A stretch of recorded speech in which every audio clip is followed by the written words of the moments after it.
ඔව් සර්. හරි. ඊට අමතරව තවත් දෙයක් ඔය Windows වලින් ඔයාට කරනවා.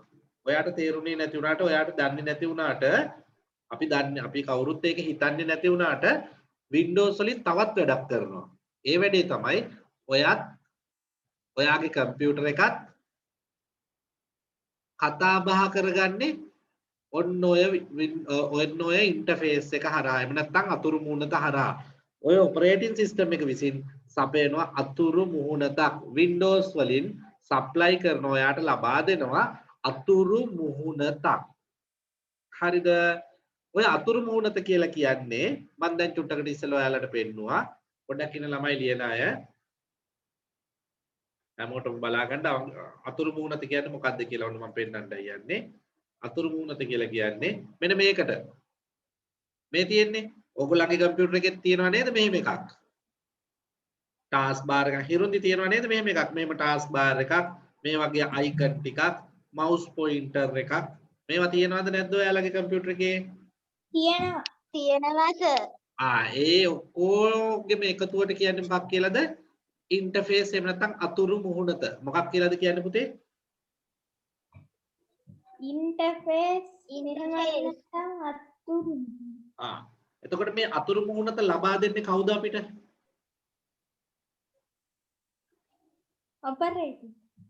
ඔපරේටින් සිස්ටම් එක. අපිට මේක ලබා දෙන්නේ කවුද? හිරුන්දි? ඔපරේටින් සිස්ටම් එක. ඔපරේටින් සිස්ටම් එකේ එතකොට ප්‍රධාන කාර්යයන් දෙකයි. එකක් ගොඩක් තියෙනවා අපි ඉගෙන ගන්න යන්නේ දෙකයි. මොනවාද ඒ කාර්යයන් දෙක කවුරු හරි කෙනෙක් කියන්න බලන්න.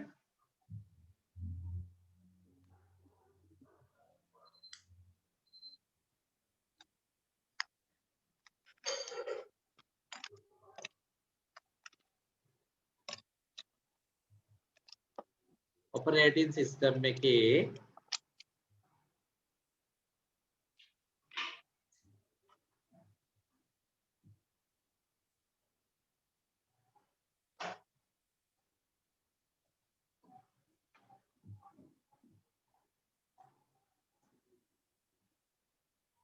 ඔපරේටින් සිස්ටම් එකේ අපි ප්‍රධාන කාර්යයන් දෙකක් කතා කරනවා. මොනවාද ඒ කාර්යයන් දෙක හිරුන්දි කියන්න මට එකක් කියන්න පුළුවන් නම්? හાર્ඩ්වෙයාර් එක කළමනාකරණය කරනවා. හાર્ඩ්වෙයාර් ඔව්. දෘඩාංග කළමනාකරණය.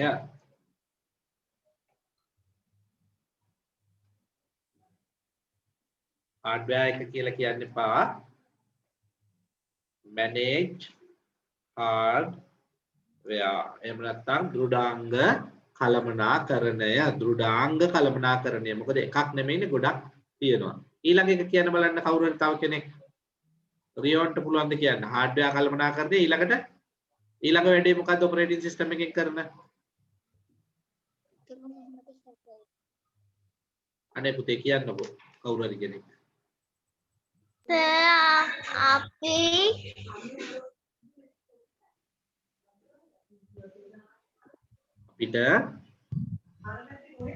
අපේ කම්පියුටර් එකයි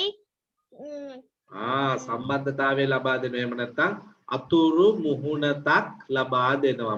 මොකද්ද ලබා දෙන්නේ? අතුරු මුහුණතක්. ඉංග්‍රීසි වලින් කියන්නේ මොකක් කියලාද? Interface.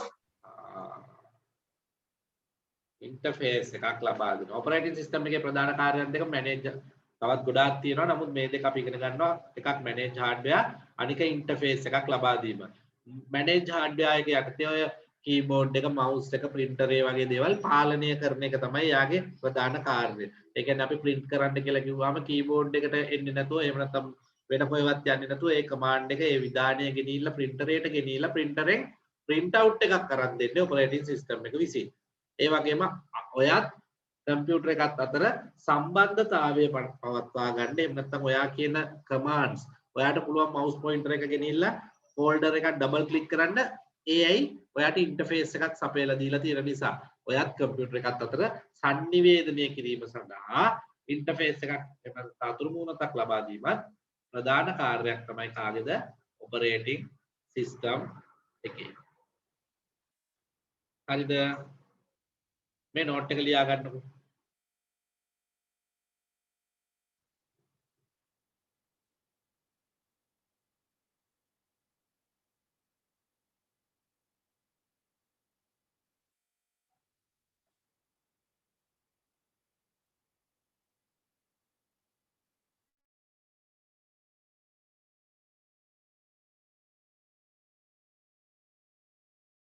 Sir, excuse me, sir. මම දැන් join උනේ. ඒ වෙන පන්තියක් තිබ්බා. මට recording එක දාන්න පුළුවන්ද? ඔව් රෙකෝඩින් එක දෙන්නම්.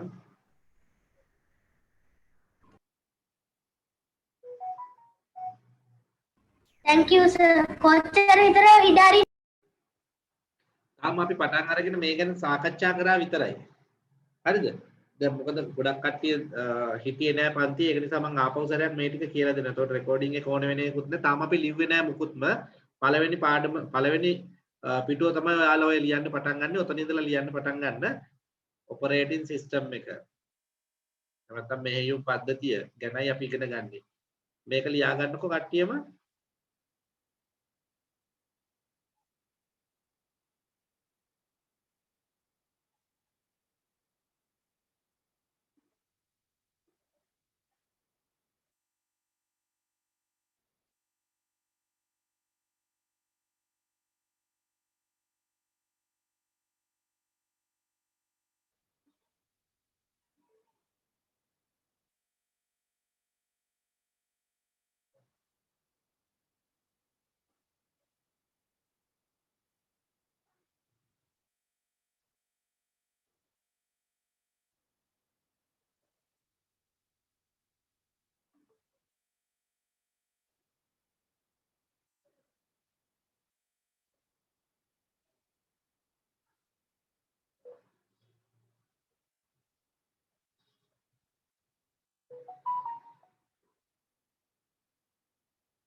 තාම ලියනවද ළමයි? ඔව් සර් තාම ලියන. හොඳයි.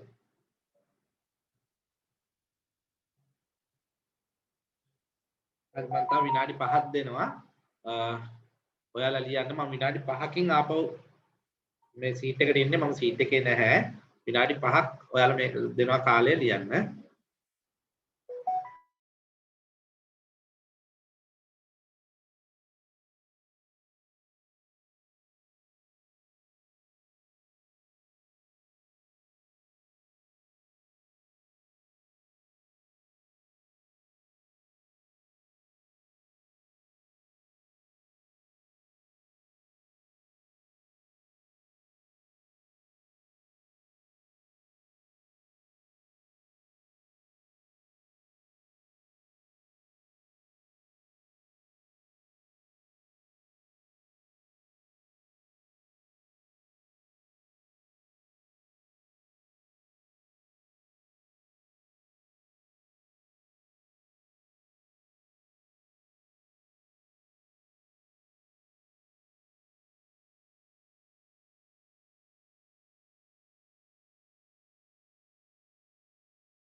දැන් හරි නේද? ඕකේ.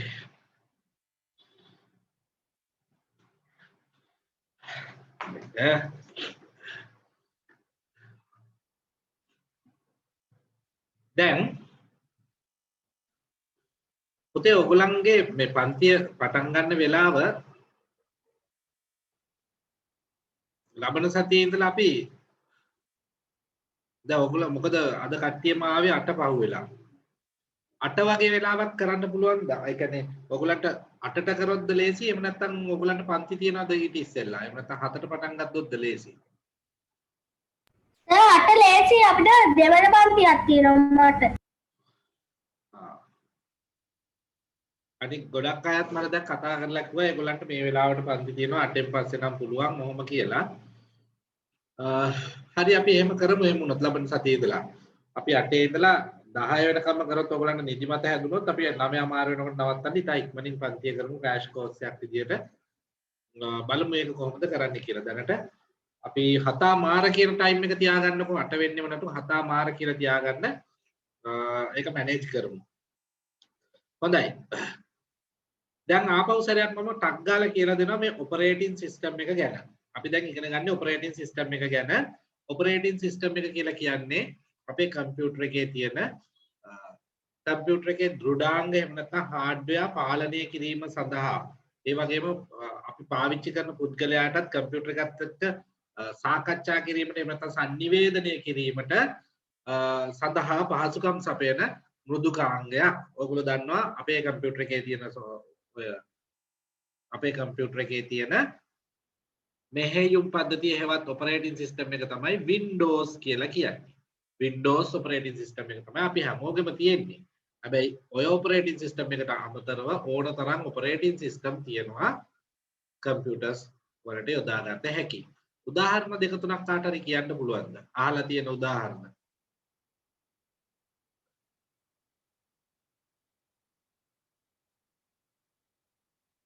Windows තියෙනවා තව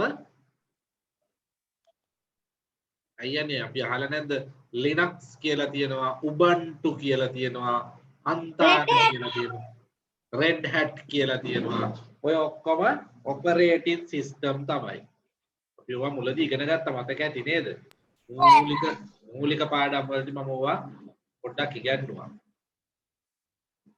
කමක් නැහැ දැන් ඔය operating system එකේ ප්‍රධාන කාර්යයන් දෙක වෙච්ච hardware කළමනාකරණය කිරීම සහ මෘදුකාංග කළමනාකරණය hardware කළමනාකරණය කිරීම සහ interface එක එහෙම නැත්නම් අතුරු ගුණත ලබා දීම ගැන අපි කෙටියෙන් ඉගෙන ගත්තා. ඊළඟට අපි ඉගෙන ගන්න යනවා වැදගත් දෙයක් ඔය hardware කළමනාකරණය එහෙම නැත්නම් දෘඩාංග කළමනාකරණය කිරීම යටතේ එන managing file and folder කියන ඒකකය ගැන කතා කරන්න යනවා. හරිද? file management ගොනු කළමනාකරණය File management can be described as one of the process considered under hardware management. මෙහෙයුම් පද්ධතියේ ප්‍රධාන කාර්යයක් වූ දෘඩාංග කළමනාකරණයේ යටතේ සැලකෙන ක්‍රියාවලීන් අතුරෙන් එක් ක්‍රියාවලියක් ලෙස ගොනු කළමනාකරණය හඳුන්වන්න පුළුවන්. ගොනු කළමනාකරණය එහෙම නැත්නම් folder management කියලා කියන්නේ මෙහෙයුම් පද්ධතියේ තියෙන ප්‍රධාන කාර්යයන් වලින් එකක් වෙච්ච දෘඩාංග කළමනාකරණය කියලා එකක් අපි ඉගෙන ගත්තානේ. ඒ දෘඩාංග කළමනාකරණයේ යටතේ තමයි අපි ඉගෙන ගන්න යන්නේ ගොනු කළමනාකරණය. දැන් ටිකක් භූත වෙලා වගේ නේද? මොකද්ද මේ කියන්නේ? මට නම් හිතා ගන්න බෑ. මට කිසි දෙයක් තේරුන්නේ නැහැ කියලා ඔයගලන්ට හිතනවා නේද? මේක සාමාන්‍යයි. හරිද? ඒ වුණාට මේ අපි දන්න දෙයක් ඉගෙන ගන්න. ඒක නිසා බය වෙන්න එපා. operating system මට හැමෝම උදව් කරන්න. දැන් අපි මේ operating system කියන එකකේ යටතේ කොටස් දෙකක් ඉගෙන ගන්නවා. හරිද?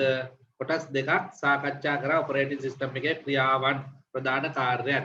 ටක් ගාලා උත්තර දෙන්න එකක් තමයි රියොන් ඉරුද්දි අනිත manage hardware and interface. හරි. manage hardware අනික් එක මොකද්ද පුතේ? interface එක. ඔය තියෙන්නේ. එතකොට operating system එක යටතේ manage hardware සහ interface කියන ඒ කොටස් දෙක ගැන අපි සාකච්ඡා කරා. මේ manage hardware කියන එක යටතේ තමයි අපි ඉගෙන ගන්න යන්නේ manage files, file management කියන එක. දැන් ඔන්න එහෙම නැත්නම් folder management. දැන් ඔන්න කෙනෙක් එකපාරටම මයෙන් අහනවා මොකක්ද අහන්නේ? files කියන්නේ hardware එකක්ද කියලා.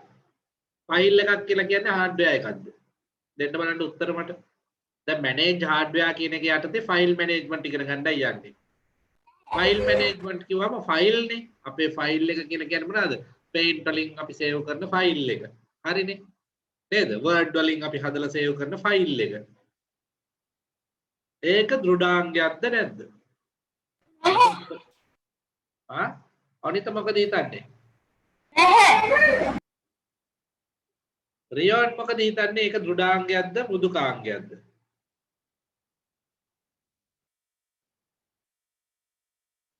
hardware එකක්ද? ලකිසුරු මොකද හිතන්නේ? hardware එකක්ද? software එකක්ද? file software ගණයට අයිති වෙන්නේ නේද? යසිත මොකද හිතන්නේ? ඒක hardware එකක්ද? එහෙම නැත්නම් දෘඩාංගයක්ද? මෘදුකාංගයක්ද? දෘඩාංගයක්ද නැද්ද? දෘඩාංගයක් කියන නෙමෙයි. දෘඩාංගයක් නෙමෙයි ඒක නේද?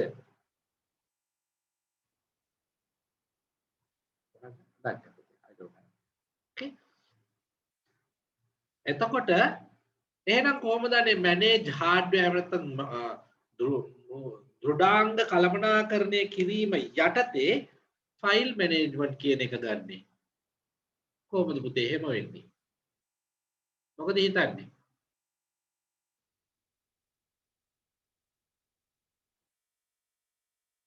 මම දැන් කියලා දෙන දේ නම් හොඳට අහගන්න ඕනේ. දැන් මේ files එහෙම නැත්නම් ගොනු සිංහලෙන් කියන මේවා ගබඩා කරන්නේ කොහෙද? හැමෝම උත්තර දෙන්න බලන්න. සේව් කරන්නේ කොහෙද? මේ ඔයා හදන ෆයිල් එක සේව් කරන්නේ කොහෙද? hard disk එකේ. hard disk එකේ සේව් කරන්නේ. very good. this hard disk එකේ සේව් කරනවා නම් hard disk එක කියලා කියන්නේ මොකද්ද? hardware එකක්ද software එකක්ද? hardware එක. hardware එකක් නෙමෙයි. දැන් මේ මම ලොකුවට ඇද්දේ hard disk එක ඈ. ඔන්න මම hard disk එක අඳිනවා මෙතන. දැන් මේ hard disk එකේ ඔයා ෆයිල් සේව් කරන්නයි යන්නේ. මෙන්න ඔයා ෆයිල් සේව් කරනවා. ඕම හැමතැනම මොම් මෙහෙම දාපුවාම hard disk එකට හොයාගන්නත් බෑ කොහෙද ෆයිල් තියෙන්නේ කියලා. නේද? එහෙම නැතුව අපි ෆයිල්ස් ටික දානවා හරි පිළිවෙලට. කොහොමද දාන්නේ? ඔන්න එක ෆයිල් එකක්, මෙන්න තව ෆයිල් එකක්, මෙන්න තව ෆයිල් එකක්, මෙන්න තව ෆයිල් එකක්. අපි hard disk එකේ මෙන්න මේ විදිහට පිළිවෙලට කළමනාකරණය කරනවා, manage කරනවා. පිළිවෙලට ලස්සනට ෆයිල් ටික තැම්පත් කරනවා. මෙන්න මේකට තමයි කියන්නේ මේ පිළිවෙලට ලස්සනට ක්‍රමවත්ව අපිට තේරුම් ගන්න පුළුවන් වෙන්න, අපිට හොයා ගන්න පුළුවන් වෙන්න ගොනු තැම්පත් කිරීම තමයි අපි ඉගෙන ගන්න යන්නේ ෆයිල් මැනේජ්මන්ට් හෙවත් ගොනු කළමනාකරණය කියලා. එතකොට මේ කළමනාකරණය කළේ මොකේද? hard disk එකේ නේද? hard disk එක ඇවිල්ලා hardware එකක්. ඉතින් hardware එක යටතට ෆයිල් මැනේජ්මන්ට් ගන්නේ අන්න ඒ නිසා. එතකොට hardware එකක් වෙච්ච hard disk එකේ දෘඩාංගයක් වෙච්ච දෘඩ තැටියේ ෆයිල්ස් හරි පිළිවෙලට ඕගනයිස් කිරීම තමයි ෆයිල් මැනේජ්මන්ට් කියලා අපි කතා කරන්න යන්නේ. පැහැදිලි වුණාද දැන් මම මේ කියන්න යන දේ? ඔව් නේද? සර් මේ තියෙන්නේ hard disk එක. කොහොම බලන්න. ඔය තියෙන්නේ ඔය hard disk එකට කියන්නේ මොකක් කියලාද පුතේ? කවුරු හරි කෙනෙක් ඔය hard disk එකට කියන නම කියන්න බලන්න. යසිතට පුළුවන් ද ඔකට කියන නම හරියටම කියන්න. ඔක hard disk එකක් තමයි හරියටම හරි. මොන hard disk එකක්ද ඕක? portable hard disk එකක්. portable hard disk එකක්. තව කියනවා තව නමක් කියනවා ඔකට. external hard disk එක. external hard disk එකක් කියලාත් කියනවා. බාහිරින් පරිගණකයට සම්බන්ධ කරන hard disk එකක්. ඒක නිසා අපි ඔකට කියන නම් දෙක මොනවාද යසිත? external hard disk කියනවා. එහෙම නැත්නම් portable hard disk. හරි නේද පුතේ? මොකද්ද portable hard disk කියලා කියන එකේ තේරුම? මොකද්ද portable කියලා කියන්නේ? portable කියලා කියන්නේ එහෙට මෙහෙට අරගෙන යන්න පුළුවන්. අපේ අතේ ගෙනියා හැකි දේවල් වලට portable things කියලා කියනවා. ඉතින් portable hard disk එක කියලා කියන්නේ අපිට එහෙ මෙහෙ ගෙනියන්න පුළුවන් hard disk එක. කම්පියුටර් එක ඇතුලේ තියෙන hard disk එක අපිට එහෙට මෙහෙට ගෙනියන්න පුළුවන්ද? ලැප්ටොප් එක ඇතුලේ ඒකේ තියෙන එක ගෙනියන්න බෑ. ඒක ගෙනියනවා නම් ලැප්ටොප් එක පිටින් ගෙනියන්න ඕනේ. එහෙම නැත්නම් ඩෙස්ක්ටොප් එක ගන්න අර ලොකු කම්පියුටර් එක කරේ තියාගෙන මොනිටර් එක මූණට හයි කරගෙන තමයි ගෙනියන්න වෙන්නේ. නේ? hard disk එක එහෙම ගෙනියන්න ඕනේ නම්.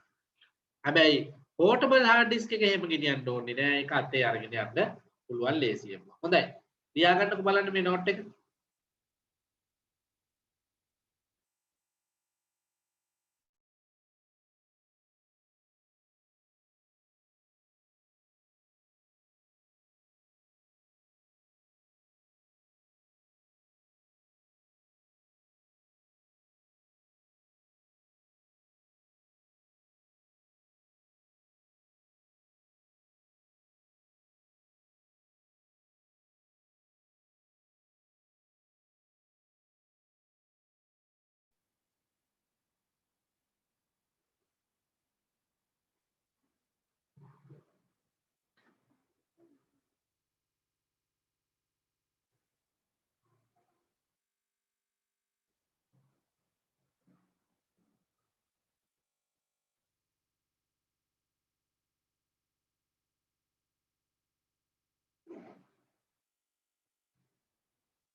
ළමයි හොඳට මතක තියාගන්න දැන් එන්න ඉස්සරහට අපි ටික ටික කම්පියුටර් එකේ ගැන ගැඹුරින් අධ්‍යයනය කරන්න යනවා.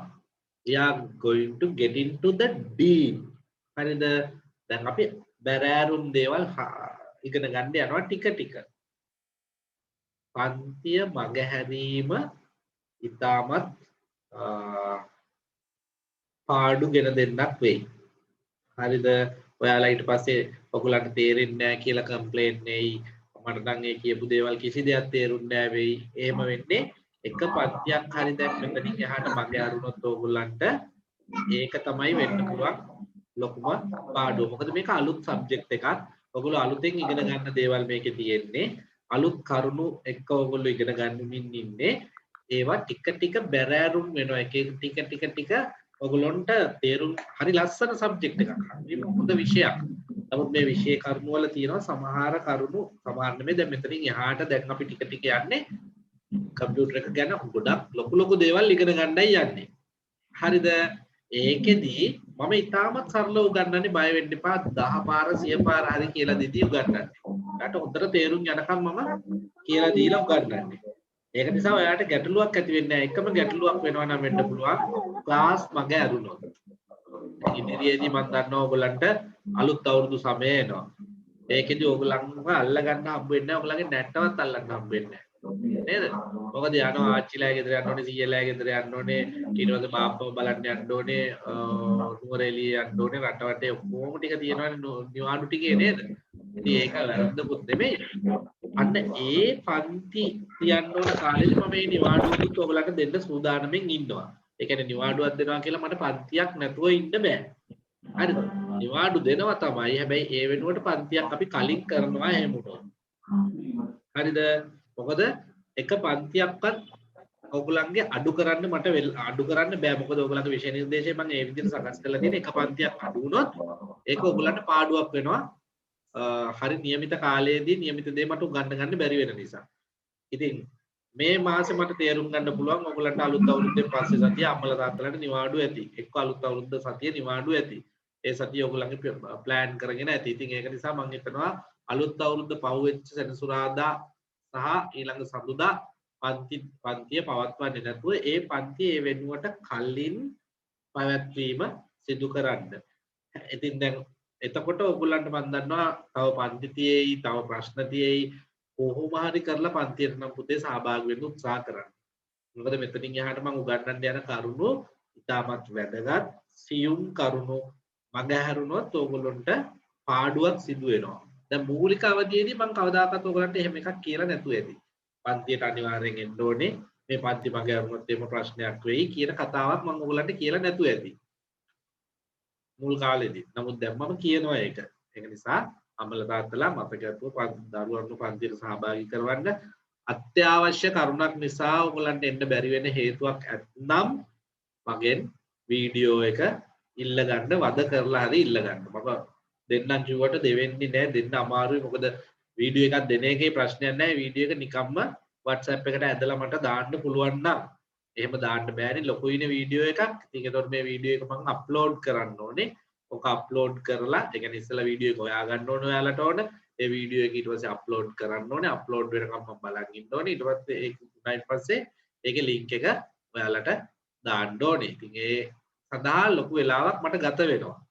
ඉතින් මේ වෙලාව මට සොයා ගැනීමේ අපහසුතාවයක් තියෙනවා. මොකද මම ක්ලාසස් කරන ගමන් තවත් ගොඩාක් වැඩ කටයුතු, තවත් ප්‍රොජෙක්ට්ස්, තව ගොඩක් දේවල් මම කරනවා. ඉතින් ඒ නිසා මගේ කාල වේලාවට මම වෙන් කරලා තියෙන්නේ.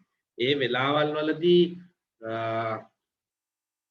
ඒක වෙත යොමු වීමට මට ඇති හැකියාව ඉතාමත් සීමිතයි. හැබැයි එහෙමයි කියලා ඒක ඕගොල්ලෝගේ ප්‍රශ්නයක් නෙමෙයි. මගේ ප්‍රශ්න ඕගොල්ලන්ගේ ප්‍රශ්න කරගන්න එපා. ඕගොල්ලෝ මට වද දීලා කොහොම හරි ඉල්ල ගන්න. ඒ කියන්නේ එක සැරයක් ඉල්ලන්න, දෙසරයක් ඉල්ලන්න, 10 සැරයක් ඉල්ලන්න ඕගොල්ලන්ට ගෙවෙන්නේ නැහැනේ මුකුත්. මැසේජස් දදා වද දෙන්න. මේක ඕනේ, මේක ඕනේ, තාම නෑ, හම්බෙන්නේ නෑ, ප්ලීස් දෙන්න කියා දාන්න. ඒක දානකොට මම කොහොම හරි දෙනවා. හරිද? එකපාරක් දාලා අපෝ දෙන්නේ නැහැ නේ කියලා නිකන් හිටියොත් දෙන්නේ නැහැ තමයි. එකපාරින් හම්බෙන්නේ නැති වෙයි. සමහර අය එකපාරක් ඉල්ලපු ගමන් හම්බ වෙයි. මගේ ටයිම් එකත් එක්ක. ඉතින් ඕගොල්ලන්ගේ අවශ්‍යතාවය තියෙන්න ඕනේ උනන්දු වෙලා යම් කිසි හේතුවකින් පන්තිය මගේ අරුණොත් කොහොම හරි කියපු දේ ගන්න. හැබැයි අනික් ප්‍රශ්නේ මම ඕගොල්ලන්ට දැම්මම කියලා තියන්නම් මගේ හැම පන්තියක්ම ඔටෝ රෙකෝඩ් වෙන්නේ නැහැ. ඒකක් මම විශේෂයෙන්ම කියන්න ඕනේ මම රෙකෝඩ් කරන්න ඕනේ. ඉතින් ගොඩක් අය මගේ පන්ති ඉල්ලලා තියෙනවා රෙකෝඩ් එක දාන්න කියලා. හැබැයි unfortunately සමහර පන්ති මම රෙකෝඩ් කරලා නැහැ, රෙකෝඩ් වෙලා නැහැ මගේ කම්පියුටර් එකේ. එහෙම ඒවා ඉතින් එතකොට දෙන්න විදියක් නැහැ. ඒ නිසා උපරිමයෙන් උත්සාහ කරන්න පන්තියට ලයිව් සහභාගී වෙන්න. අර රිස්ක් එක ගන්න එපා රෙකෝඩින් එක දෙයි කියලා බලන් ඉඳලා රෙකෝඩින් එක නැති වෙන්න පුළුවන් chances වැඩි. හොඳයි අපි ඊළඟ ස්ලයිඩ් එකට මාරු වෙමු. ගොනු කළමනාකරණය කියන ඒකකයේ යටතේ අපි ඉගෙන ගනිමින් සිටින්නේ for systematic management of files the data is saved as a file and stored in folders. ගොනු කළමනාකරණය ගොනු ක්‍රමවත්ව කළමනාකරණය සඳහා දත්ත ගොනු ලෙස සුරැකීම සිදු කර ඒවා ෆෝල්ඩර් තුල ගබඩා කරනු ලබයි. මේ කියපු කතාව මම ඔන්න ඔයගලන්ට පෙන්නනවා. හරිද? මම මේ කියපු කතාව ඔයගලන්ට තේරෙන විදිහට මම පෙන්වන්නයි යන්නේ, හොඳට බලා ගන්න. හරිද? දැන් ඔය අපි පාඩමෙන් මේ ඊළඟ ඔයාලා ලියන්න යන නෝට් එකෙන් කියන දේ දැන් මම කරලා පෙන්වන්නයි යන්නේ. බලා ගන්න. මගේ data මගේ දත්තයන් ටික තමයි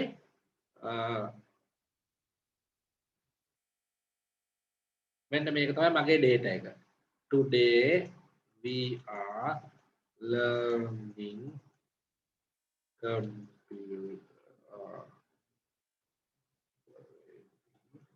system. කියලා මේ මගේ data. මම දැන් instruction මම instruction කියන්නේ මොනවාද? උපදෙස් ලබා දෙනවා මගේ paint වල වැඩසටහනට මම උපදෙස් ලබා දෙනවා. මෙතන පොඩි කොටුවක් අදින්න. ඊළඟට මම උපදේශයක් දෙනවා ඔන්න ගන්න paint bucket එක මේකට පාටක් දාන්න. මම instruction දෙන්නේ. මේ දෙන instruction එක ඒ විදිහටම පිළිපදිනවා. මම මගේ mouse pointer එක ගෙනියලා click කරනවා මේ circle එකට. ඊළඟට මේ mouse pointer එක ගෙනල්ලා මම කියනවා මෙන්න මෙතන අදින්න මෙතන අදින්න circle එකක්. ඊළඟට මම කියනවා එතෙන්ට දාන්න මෙන්න මේ පාට. මේ ඔක්කොම මම මේ කැමති ඔන්න මගේ data එක මේක. මේවා තමයි මගේ දත්තයන්. මම මේ දත්තයන් ටික ඔන්න එකතු කරා එක තැනකට. එකතු කරලා මම මේක සේව් කරනවා. සේව් කරනවා. මේ ඔපරේටින් සිස්ටම් එකේ උපකාරයෙන් තමයි මේ ඩයලොග් බොක්ස් එක කරා මම ඩෙස්ක්ටොප් එක ළඟට ගෙනිහිල්ලා මම මේක සේව් කරනවා. මේකේ නම my file කියලා ඔන්න සේව් කරා. හරිද? දැන් ඔය කියන්නේ අපේ පාඩමේ අර නෝට් එකේ තිබිච්ච මුල කොටස. මුල කොටසෙන් මොකද්ද කියන්නේ? දත්ත එකතු කරලා එක දත්ත ගොනුවක් විදියට තැම්පත් කිරීමෙන් ෆයිල් එකක් සැකසෙයි. සෑදෙයි. මෙන්න මගේ ෆයිල් එකක් හැදිලා පේනවද? මේ ෆයිල් එක හැදුනේ කොහොමද? මගේ දත්ත ටික ඔක්කොම එකට එකතු කරලා සම්පින්ඩණය කරලා එක ෆයිල් එකක් විදියට මම ගබඩා කරපුවාම මේකට කියනවා ෆයිල් එකක් කියලා. අපේ නෝට් එකට යමු. නෝට් එකේ මොකක්ද ඉස්සෙල්ලාම කියන්නේ? නෝට් එකේ කියනවා මෙන්න මේක. ගොනු ක්‍රමවත්ව කළමනාකරණය සඳහා තාම ගොනු ක්‍රමවත්ව මම කළමනාකරණය කරේ නැහැ. හරිද? එහෙම කරන්න නම් මොකද්ද කරන්න ඕනේ ඉස්සෙල්ලාම? දත්ත ගොනු ලෙස සුරැකීම සිදු කර. දැන් මේ දත්ත ගොනුවක් ලෙස ෆයිල් එකක් ලෙස සුරැකීම එහෙම නැත්නම් සේව් කිරීම සිදු කරා. දැක්කද නැද්ද? දත්ත ගොනුවක් ලෙස සුරැකීම සිදු කර. මෙන්න මේ කියන කෑල්ල තමයි මම දැන් කරේ. තේරුණාද? දත්ත ෆයිල් එකක් විදියට සේව් කිරීම කළා. ඒක තේරුණාද හැමෝටම? ඒක හැමෝම දැක්කද? my file දැක්කේ නැද්ද? දැක්කා. දැක්කා සර්. අපි කරේ මොකද්ද? දත්ත ගොනුවක් ලෙස සුරැකීම සිදු කර ඊළඟට මොකද්ද අපේ පාඩමේ කියන්නේ බලන්න. ඒවා ෆෝල්ඩර් තුන ගබඩා කිරීම. දැන් මේ ෆයිල් එකක් අරගෙන මේ ෆයිල් එක මොන જાතියෙන්ද මම හදුවේ? paint එකක්. මම හදනවා ෆෝල්ඩර් එකක් දැන්. දන්නවා ඔක්කොම ෆෝල්ඩර්ස් හදන්න. new folder කියලා මම මේ ෆෝල්ඩර් එකට දානවා paint. හරිද? ඔන්න මම ෆෝල්ඩර් එකක් හදුවා paint කියලා. මේ ගොනුවක් ලෙස සකස් කරපු දත්ත ටික එහෙම නැත්නම් මේ ෆයිල් එක මගේ මම මේක ගිහිල්ලා තැම්පත් කරනවා කොහෙද? paint කියන එක ඇතුලේ. කොහොමද ඒක කරන්නේ? මේක උඩ right mouse button එක click කරලා cut කරලා paint කියන එක open කරලා paint කියන folder එක මේක ඇතුලට paste කරනවා. දැන් මගේ ෆයිල් එක කොහෙද තියෙන්නේ? paint කියන folder එකේ. දැන් මම ওই විදිහටම තව folder එකක් හදනවා. ඒකේ මම දානවා PDF කියලා නමක්.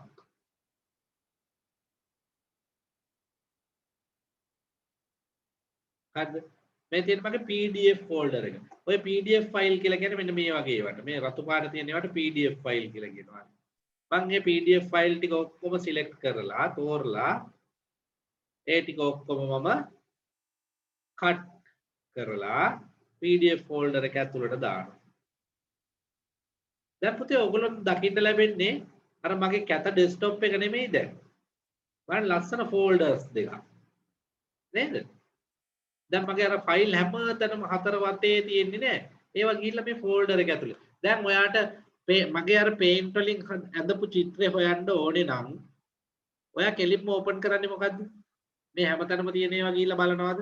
මෙතන තියෙනවද? මෙතන තියෙනවද? බල ඉන්නවද? නෑ. කොහෙද තියෙන්නේ ඒක දැන්? එකේ. ඒක ලේසියෙන්ම දන්නවා paint එක ඇතුලේ තමයි paint වලින් කරපු මොනවා හරි තියෙන දෙයක් තියෙන්නේ. එතකොට අන්න ඒක තමයි කළමනාකරණය කරනවා කියලා අපි කරන්නේ. දත්ත ගොනු ලෙස සුරැකීම සිදු කර ඒවා ෆෝල්ඩර් තුල ගබඩා කරනු ලබයි. මේ ගොනු කළමනාකරණය කරන ආකාරය. තේරුණාද ළමයි? ගොනු ක්‍රමවත්ව කළමනාකරණය සඳහා දත්ත ගොනු ලෙස සුරැකීම සිදු කර ඒවා folder තුල ගබඩා කිරීම සිදු කරනු ලබයි. For systematic management of files වල systematic management එකකට ඒ කියන්නේ ක්‍රමවත්ව කළමනාකරණය කිරීම සඳහා ෆයිල් එකක් දත්ත එහෙම නැත්නම් the data is saved as file දත්ත ෆයිල් එකක් විදියට save කර and stored in folders folder තුල ගබඩා කරනු ලබයි. පැහැදිලිද මම මේ කියන දේ දැන්? පැහැදිලි නැද්ද තාම? පැහැදිලි. ඒ කියන්නේ මේ ෆෝල්ඩර් මේ ඔයාලගේ ෆයිල්ස් කම්පියුටරේ හැමතැනම දාන්නේ නැතුව ෆෝල්ඩර්ස් හදලා ඒ අදාළ ෆෝල්ඩර් ඇතුළට කැටගරි කරලා දැම්මනම් ඔයගලන්ට ලස්සනට කම්පියුටර් එකේ ෆයිල්ස් ටික මැනේජ් කරගන්න පුළුවන්. කළමනාකරණය කරන්න පුළුවන්. හරිද?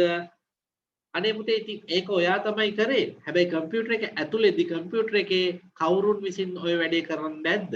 කවුරුන් ඔයාට උදව් කරන්නේ නැද්ද ඔය වැඩේ කරන්න? කවුද ඔයාට උදව් කරේ ෆෝල්ඩර් එකක් හදන්න? කවුද ඔයාට උදව් කරේ ෆෝල්ඩර් එක ඇතුළට ෆයිල් එක දාන්න? ඩක්ගාලා කියයි අපේ සර්නේ කියලා දුන්නේ. ඒක නිසා අපේ සර් තමයි උදව් කරේ කියලා. හරි හරි මම තමයි කියලා දුන්නේ. හැබැයි මම නෙමෙයි ඔයාගේ කම්පියුටර් එක ඇතුලේ ඉන්නේ. ඔය වැඩේ කරන්න ඔයාට උදව් කරපු එක්කෙනෙක් ඉන්නවා. කවුද ඒක උදව් කරේ? operating system operating system. operating system එක තමයි මේ සඳහා උදව් කරේ. හරි. එහෙනම් මේක ලියාගමු. ඔයගොල්ලෝ තේරුම් අරගෙන යන්නේ වැඩේ. නියමයි.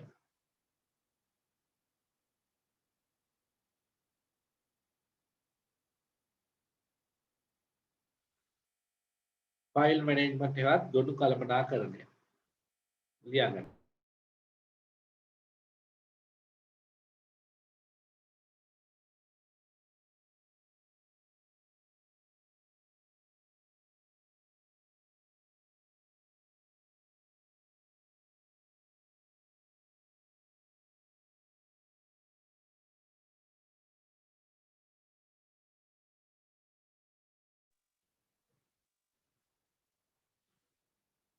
ඔළුව පැලෙන්න නිදිමතයි නේ ළමයි. ඔයගොල්ලෝ ඔක්කොම නිදි නේද? කැමරාවලින් නම් මට පේන්නේ ඔක්කොම නිදි වගේ. ඒක නිසා මාත් කැමරා එක ඔෆ් කරලා දැන් චුට්ටක් නිදා ගන්න යන්නේ. ගොරවනවා වුණොත් මාව හැරවන්න ඕනේ.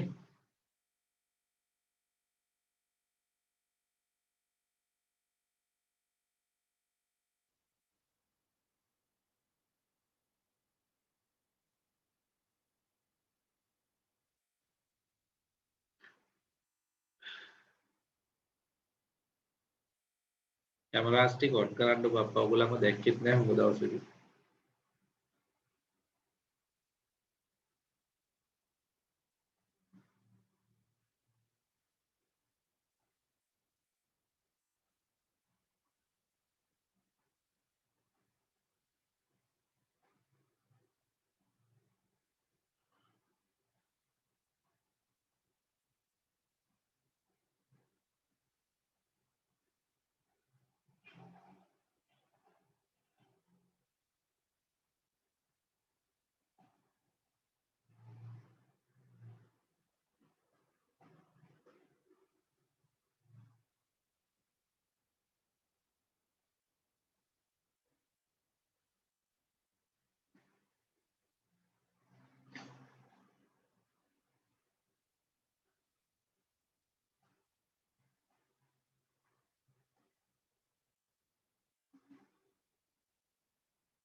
ලියලා ඉවරයිද? මම ලියලා ඉවරයි. හරි. ඉරුද්දි තාම ලියනවා නේද දුව? ඔව් සර් තව පොඩ්ඩක් තියෙනවා. හා.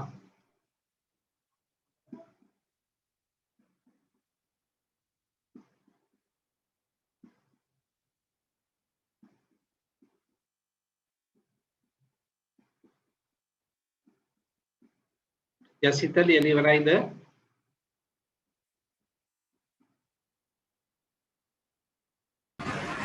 සර්ගේ ඇඟිල්ල තුවාල වෙලා. ඔව් පුතේ ඇඟිල්ල පොඩ්ඩක් තුවාල වුණාද?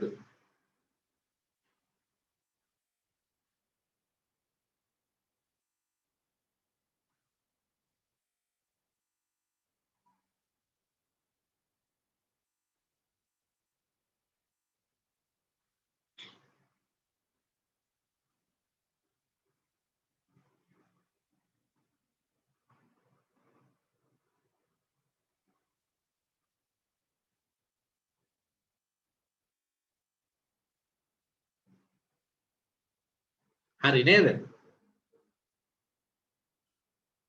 රියොන් ලියලා ඉවරයි නේද? ඔව් සර් හරි. දැන් ඔන්න ඊළඟ ස්ලයිඩ් එක මම දාන්න යන්නේ. ඊළඟ ස්ලයිඩ් එක දැක්ක ගමන් ඕගොල්ලන්ට නිින්ද යන්නයි යන්නේ ඈ. ඔන්න බලා ගන්න නිදා ගන්න පුළුවන් මේක දැක්ක ගමන් ඔයගොල්ලන්ට හොඳට නිදා ගන්න පුළුවන් එකක්. කොහොමද? නිදා ගන්න හිතෙනවනේ. හරි චුට්ටක් ඇහැරගෙන ඉමු. චුට්ට වෙලා මම තව විනාඩි 5කින් පන්තිය ඉවර කරන්න පුළුවන්. හරිද? ලියලා තියාගන්න අර ගිය සතිය කරා වගේ පොතේ ලියලා තියාගන්න තව විනාඩි 5න් පන්තිය නවත්තනවා කියලා තව විනාඩි 5කින් පන්තිය අවසන් කරනවා. දැන් හරිනේ. දැන් ඔන්න නිදිමත ඔක්කොම ගිහිල්ලා තියෙන්නේ. තව විනාඩි 5කින් පන්තිය අවසන් කරනවා කියලා ලියලා තියාගන්න. තව විනාඩි 5කට පස්සේ අර ලියපු තැන බලන්න තියෙන්නේ. හරිනේ එතකොට වැඩි. right. දැන් අපේ ඔපරේටින් සිස්ටම් එකෙන් මොනවද තව කෙරෙන්නේ බලන්නකෝ. ඉහත කාර්යයන් කිරීමට උපකාරී වන මෘදුකාංගය මෙහෙයුම් පද්ධතියයි. හරිනේ. ගොනු කළමනාකරණය කරන්න පාවිච්චි කරන්නේ අපේ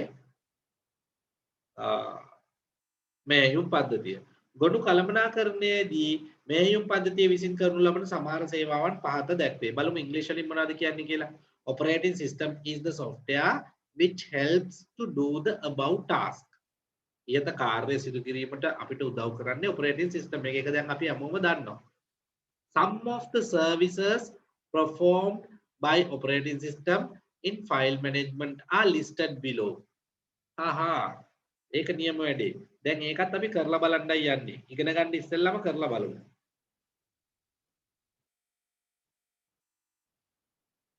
ළමයි දැන් ගොනු කළමනාකරණය කිරීම කියලා අපි හඳුනාගත්තා ෆයිල් එකක් හදලා ඒ ෆයිල් එක ෆෝල්ඩර් එකක් ඇතුලේ සේව් කරන එක කළමනාකරණයේ අංගයක් කියලා ඉගෙන ගත්තා. තව මොනවද අපිට මේ සඳහා උදව් කරගන්න පුළුවන් ක්‍රම? තව මොන වගේ දේවල්ද කරන්න පුළුවන්? මේ මෙන්න මෙහෙම දේවල්. මේ ෆෝල්ඩර් එක අපිට මෙන්න අපි හිතනවා මේ ෆෝල්ඩර්ස් තියෙනවා. අපිට මේ ෆෝල්ඩර් එකේ නම වෙනස් කරන්න පුළුවන්. මතකයිනේ systems කියලා මම ඔන්න වෙනස් කරා. මේ ෆෝල්ඩර් එක මකන්න පුළුවන්. delete key එක press කරා මම මැකුවා. හරිද? ඊට පස්සේ මේ ෆෝල්ඩර් එක මේ තියෙන තැනින් copy එකක් අරගෙන තව ස්ථානයකට ගිහිල්ලා paste කරලා මෙතන paste කියලා බටන් එක press කරා එහෙම නැත්නම් right click කරලා paste කරලා copy එකක් ලබා ගන්න පුළුවන්. අපිට copy කරන්න පුළුවන්, මකන්න පුළුවන්, නම අලුත් කරන්න පුළුවන්. නේද? මේ තියෙන තැන් වලින් තව තැනකට ගෙනියන්න පුළුවන්, තවත් folders හදන්න පුළුවන්. එක folder එකක් ඇතුලේ sub folders හදන්න පුළුවන්. ඒ sub folders වල ඇතුලේ file තැන්පත් කරන්න පුළුවන්. තැන්පත් කරලා තියෙන ෆයිල් වලින් කොපි අරගෙන තවත් ෆෝල්ඩර්ස් වලට දාන්න පුළුවන්. මේ හැම දෙයක්ම ගොනු කළමනාකරණය යටතේ තමයි ගැනෙන්නේ.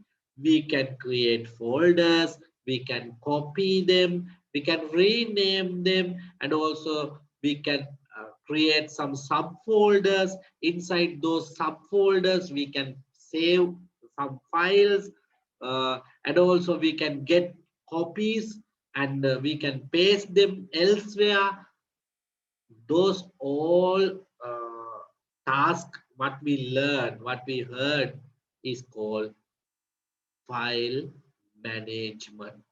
File management කියලා තමයි මේ කොටස් ඔක්කොම හඳුන්වන්නේ. තේරුණාද? තේරුනේ නැති කෙනෙක් ඉන්නවද මේ කියපු දේවල් ටික? තේරුනේ නැති කෙනෙක් ඉන්නවා නම් මොනවද කරන්න තියෙන්නේ? දැන් මෙච්චර කියලා තේරුනේ නැති කෙනෙක් ඉන්නවා නම් මොකද කරන්න ඕනේ?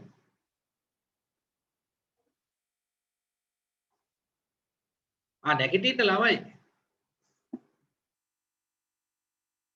දැන් මං කියලා දීපුවා ටික තේරුණාද?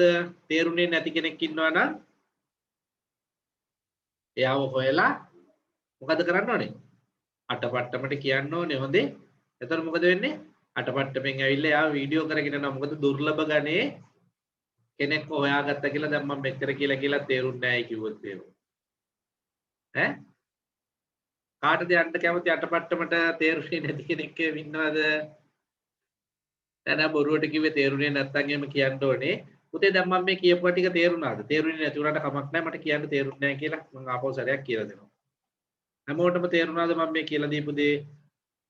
අපිට ෆයිල් මැනේජ්මන්ට් කියන ඒකකයේ යටතේ අපිට ඉගෙන ගන්න පුළුවන් ෆයිල් එකේ නම වෙනස් කරනවා, ෆයිල් කොපි කරනවා, ෆයිල් වෙන තැන් වලට ගෙනියන්න පුළුවන්. ඔය ඔක්කොම ෆයිල් කළමනාකරණය එහෙම නැත්නම් ෆයිල් මැනේජ්මන්ට් ගොනු කළමනාකරණය. රියෝන් තේරුණාද පුතේ කියපු ටික? ඔව් සර්. යසිත තේරුණාද? ඉරුන්දි තේරුණාද දුව? ඔව් සර්. අනිත තේරුණාද? ඔව් සර්. good. එහෙනම් හොඳ පැටව ටික වගේ මේ ටික ලියාගමුද? මේ තියෙන්නේ ඒව තමයි ඈ. ඔන්න බලන්න මොනවද තියෙන්නේ? making new file and saving them at suitable place. නවගොනු සෑදීම සහ සුදුසු ස්ථානවල ඒවා රැකීම ඒවත් සේව් කිරීම. හරිනේ? ඒක අපි දැක්කා. deleting unnecessary file අපිට ඕනේ නැහැ කියලා හිතනවා නම් මකලා දාන්න පුළුවන්. arrange folders in order to deleting the unnecessary folders. පිළිවෙලකට සකස් කිරීම සඳහා අනවශ්‍ය folders මකලා දාන්න පුළුවන් අපිට. folders සහ ෆයිල් වල නම වෙනස් කරන්න පුළුවන්. අපිට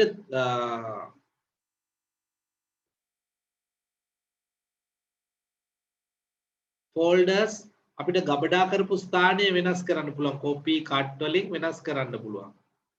අපිට මේවා copies තියාගන්න පුළුවන් backup විදියට වෙනත් බාහිර දැන් අර ඉස්සෙල්ලා අපේ යසිත පෙන්නවා වගේ external hard disk එකකට copies අරගෙන තියාගන්න පුළුවන්. ඒතකොට backups තියාගන්න පුළුවන්. backup එක කියලා කියන්නේ මොකද්ද? මේකේ පිටපතක් ඔයාගේ ෆයිල් එකක් තියනවා කියලා හිතන්නකෝ. ඔයා ලස්සන ගිරවෙක් අඳිනවා පේන්ට් වලින්. ඇඳලා ඔයා ඒක සේව් කරගන්නවා ඔයාගේ ඩෙස්ක්ටොප් එකේ. මේ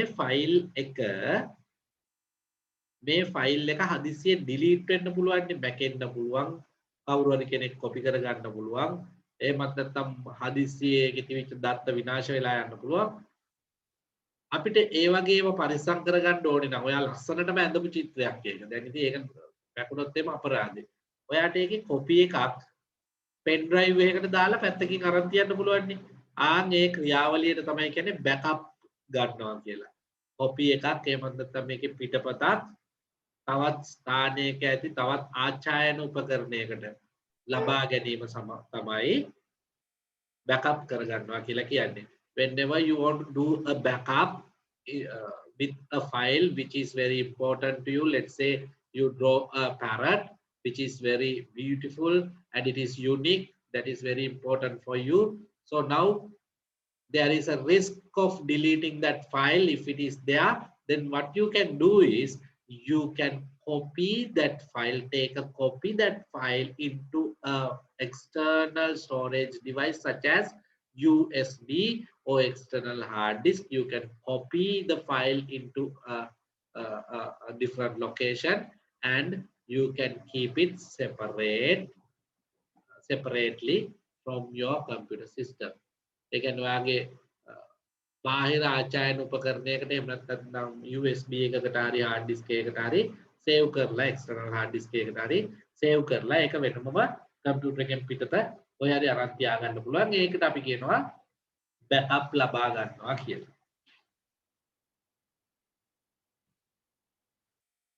right එහෙනම් ලියාගමු.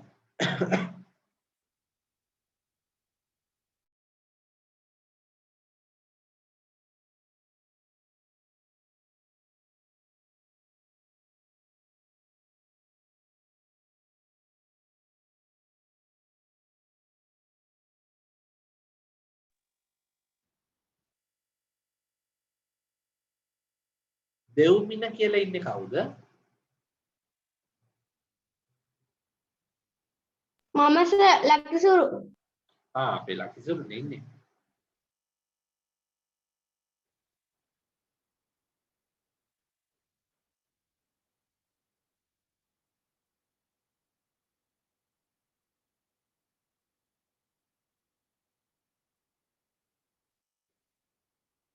සර් ඔව් පුතේ. මේ මට මේ අර පේපර් එලියන්න එන්න බැරි වුණා සර්. ඒ මොකද ඒක තමයි මම බැලුවේ. ඇයි ආවේ නැත්තේ? අපේ ලොකු තාත්තට මේ ඩ්‍රිප් එකක් යන්න කිව්වා නුවරඑළියේ. ආහ්. ඊට පස්සේ අපි නුවරඑළිය ගියා. ඒක නෙමෙයි නේද? සර්ට පුළුවන් නම් ප්‍රශ්නේ පස්සේ ප්‍රශ්නේ ටික දානවා. මම ප්‍රශ්න පත්‍රය දෙන්නම්කෝ. හරි සර්. ඒ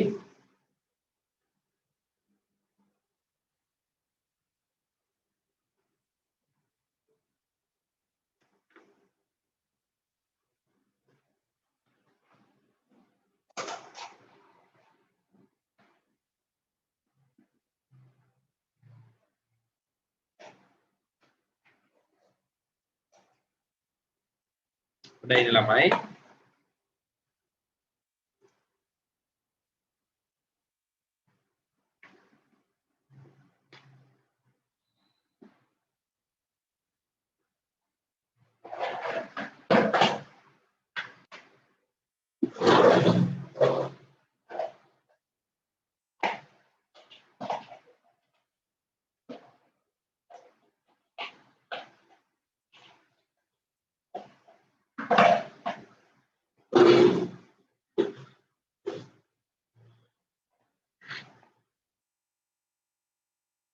Sepertinya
රියොන් ලියලා ඉවරයිද පුතේ?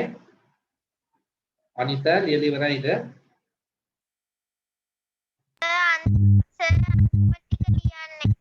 ආ අනිතා මට පොත පොඩ්ඩක් කැමරා එකට පෙන්නන්න පුතේ.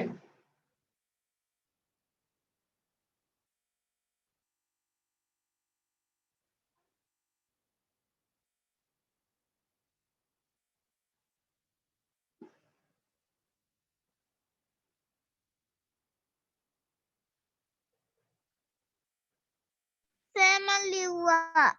කැමරා එකට පොත පෙන්නන්න පුතේ.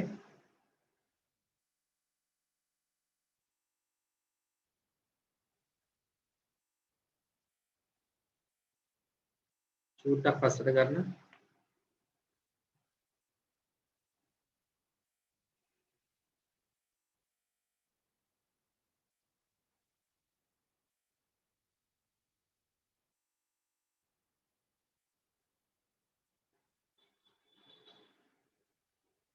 right.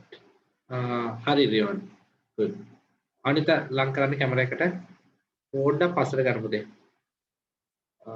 උඩට ගන්න උඩ ටික මට කියවන්න. ඒ කියන්නේ පොත පාත් කරන්නකො.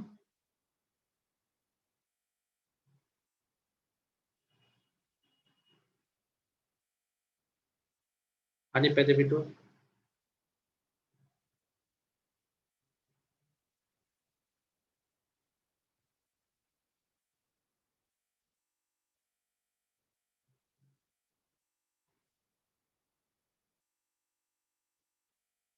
චූට්ට පාත් කරන්න දැන් උඩට උස්සන්න. okay good. හරි good. තව කවුද ලියලා ඉවර? යසිත තාම ලියනවද?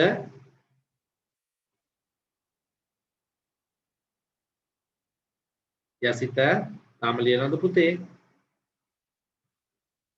ඉවරයි සර්. මට පොත චුට්ටක් දාන්නකෝ ස්ක්‍රීන් එකට පුතේ. ඉන්න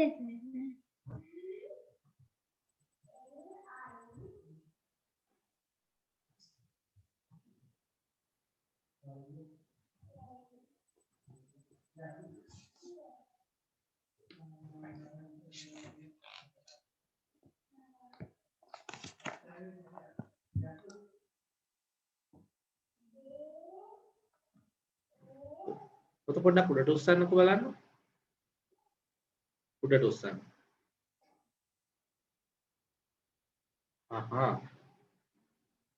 යසිත සැටර්ඩේ ක්ලාස් එකෙත් හිටියා නේද? ඔව් සර්. good. එතකොට අපේ මේ ලකිසුරු ඔව් සර්. ලිව්වද? නෑ සර්. තාම ලියනවද? ඔව් සර්. හරි. ඉරුන්දිත් තාම ලියනවනේ? ලියනවා සර්. හරි. ඉනුරි ලියලා ඉවරයි නේද?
ලියලා ඉවරයි නේද පුතේ?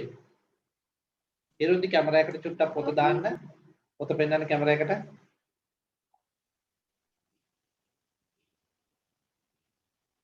ලකිසුරු කැමරා එකට පොත පොඩ්ඩක් ගන්න. ඉවර නෑ.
ලිව්වා.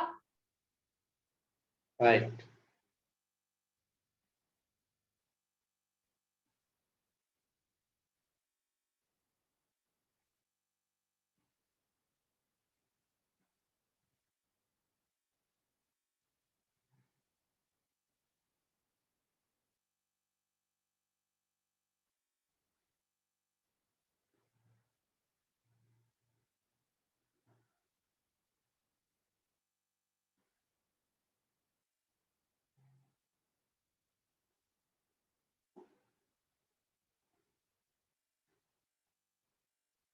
right. ලක්ෂරු පොත චුට්ටක් මට දාන්න ස්ක්‍රීන් එකට.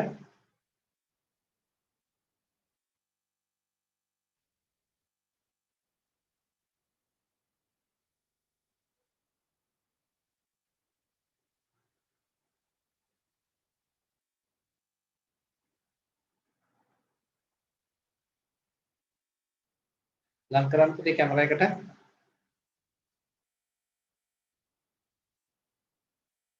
චුට්ටක් ලං කරන්න පුතේ.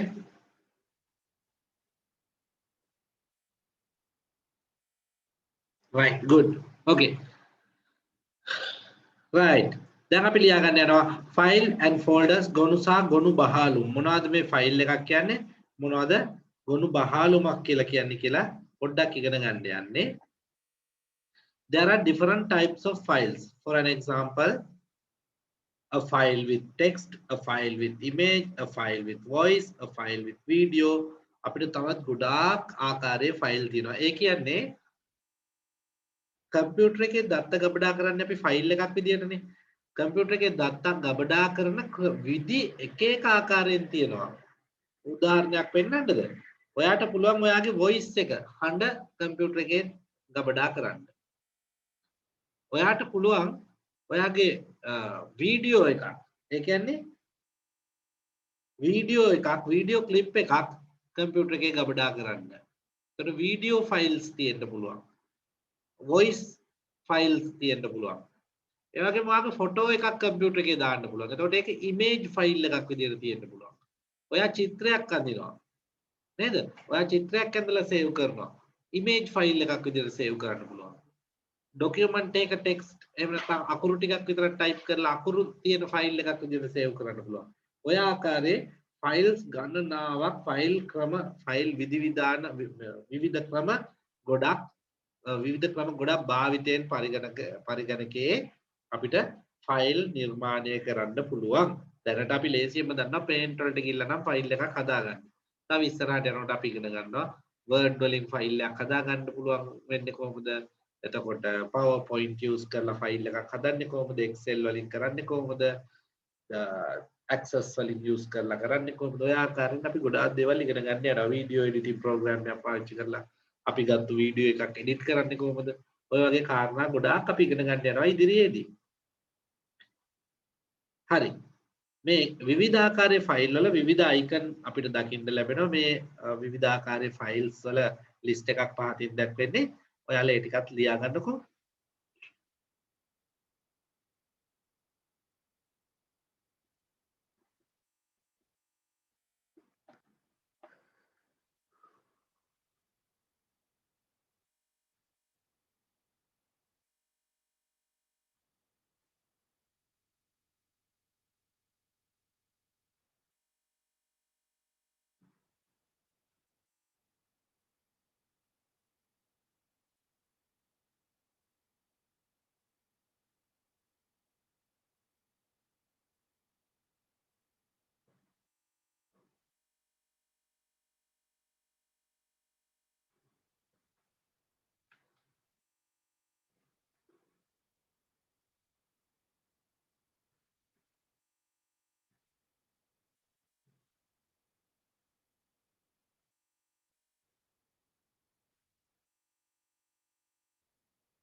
සර් ඉවරයි.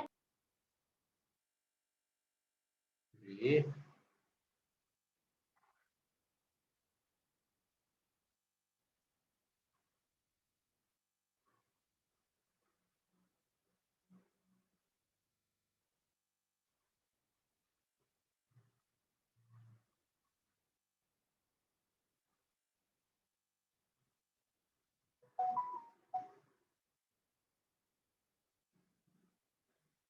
හොඳයි. හැමෝම ලියලා ඉවරයි කියලා මම හිතනවා.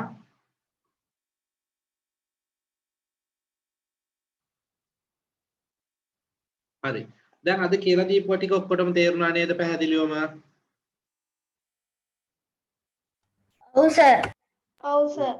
හොඳයි. එහෙමනම් අද නියමිත පාඩම් මාලාව මම මෙතනින් අවසන් කරනවා. අපි ලබන සතියේ පටන් ගමු. මෙතනින් එහාට ගොනු කළමනාකරණය පිළිබඳව තවත් බොහෝ දේවල් ඉගෙන ගන්න. එහෙනම් හැමෝටම සුබ රාත්‍රියක්. ආයුබෝවන් පුතේ. ආයිබෝවන්. අයබෝවන් සර්.